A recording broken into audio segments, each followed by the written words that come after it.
Judges chapter 2. The Lord's angel went from Gilgal to Bochim, and gave the Israelites this message from the Lord. I promised your ancestors that I would give this land to their families, and I brought your people here from Egypt. We made an agreement that I promised never to break, and you promised not to make any peace treaties with the other nations that live in the land. Besides that, you agreed to tear down the altars where they sacrificed to their idols, but you didn't keep your promise. And so, I'll stop helping you defeat your enemies. Instead, they will be there to trap you into worshiping their idols. The Israelites started crying loudly, and they offered sacrifices to the Lord.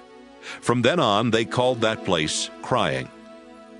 Joshua had been faithful to the Lord, and after Joshua sent the Israelites to take the land they had been promised, they remained faithful to the Lord until Joshua died at the age of 110. He was buried on his land in Timnath-Heres, in the hill country of Ephraim, north of Mount Gaash.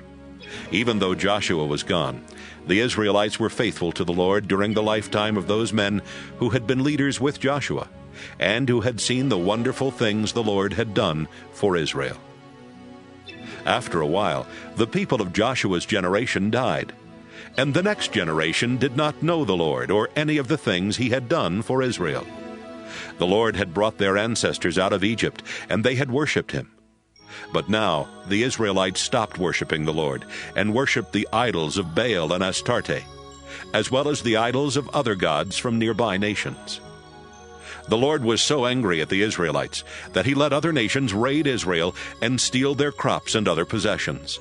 Enemies were everywhere, and the Lord always let them defeat Israel in battle.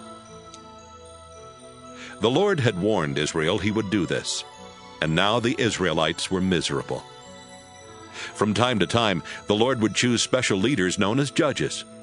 These judges would lead the Israelites into battle and defeat the enemies that made raids on them. In years gone by, the Israelites had been faithful to the Lord, but now they were quick to be unfaithful and to refuse even to listen to these judges. The Israelites would disobey the Lord, and instead of worshiping him, they would worship other gods. When enemies made life miserable for the Israelites, the Lord would feel sorry for them. He would choose a judge and help that judge rescue Israel from its enemies. The Lord would be kind to Israel as long as that judge lived.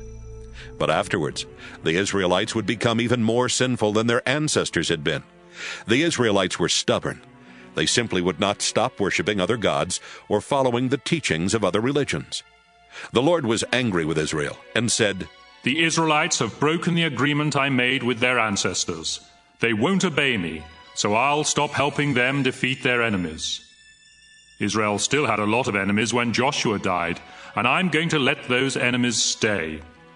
I'll use them to test Israel, because then I can find out if Israel will worship and obey me as their ancestors did.